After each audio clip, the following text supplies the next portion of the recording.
enti wɔyɛ kuaba na na kua firi ye we dia wɔyɛ ne sɛ Roma fo him book esi ya na foforo to aso ana abusua wɔde emu nsɛm aba no na season 3 ɛkɔso ɛno nti bɔbɔdea sɛ wode wo bɛhyɛm biaa to aba ma ɔde hyeɛ no na deɛ na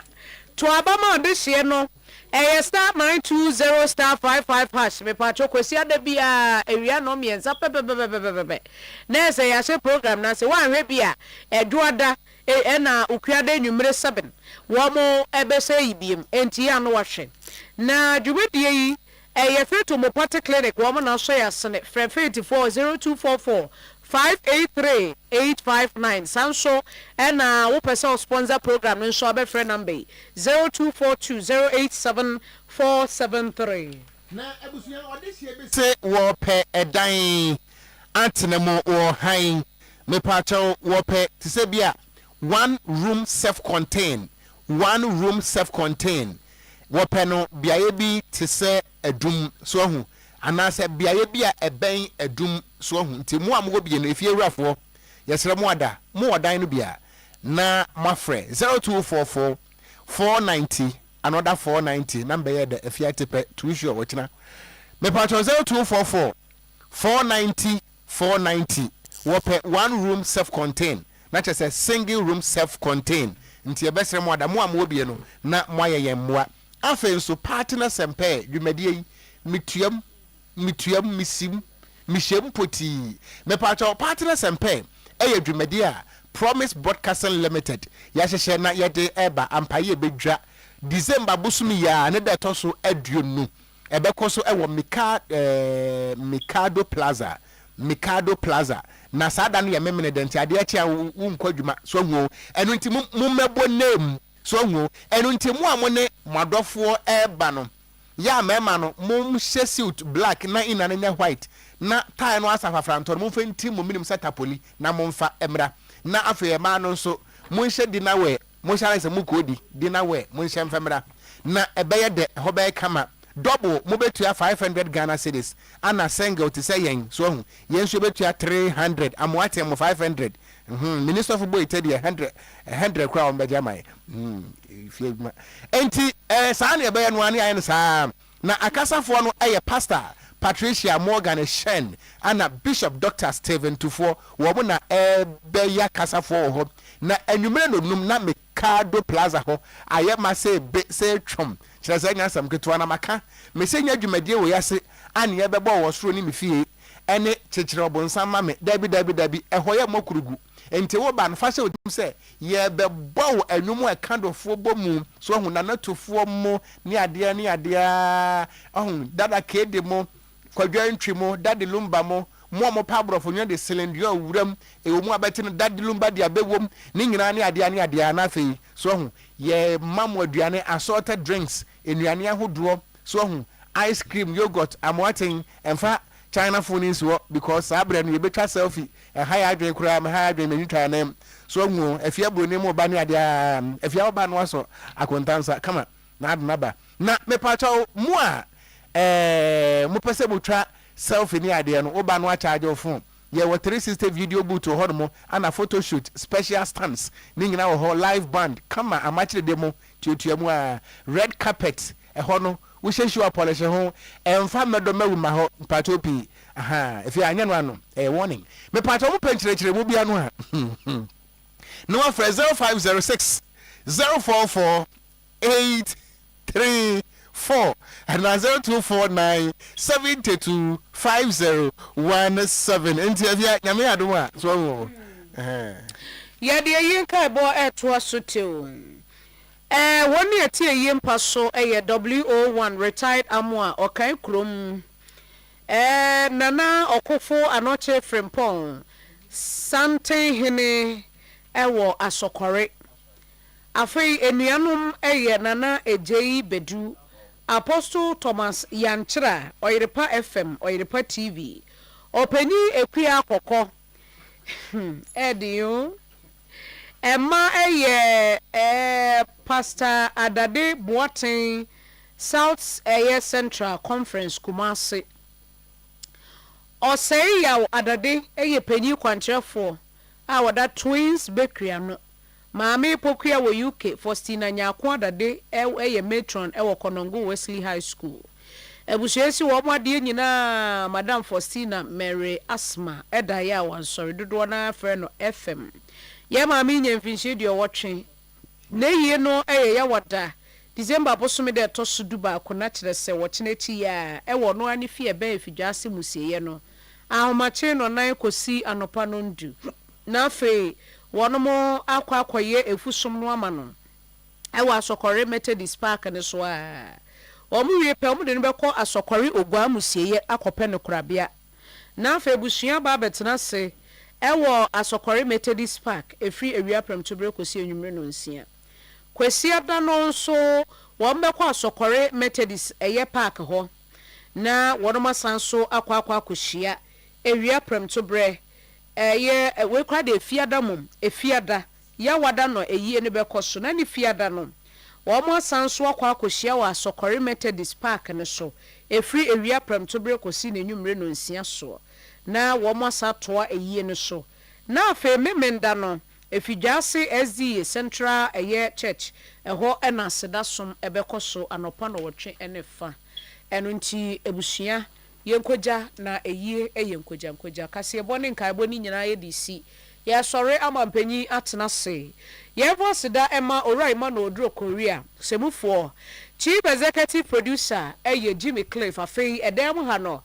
eye Patricia ene nana ya opepra womo ene bebo ye chidom server room fo nyina nso nyame enhira mo papa pamidi ede nana efia broni papa bi kwasa white meni ekura ene beka ekase ebo no medase bebre ana ba cho we o yo kede wuni madwuma bibiasi wuni madwuma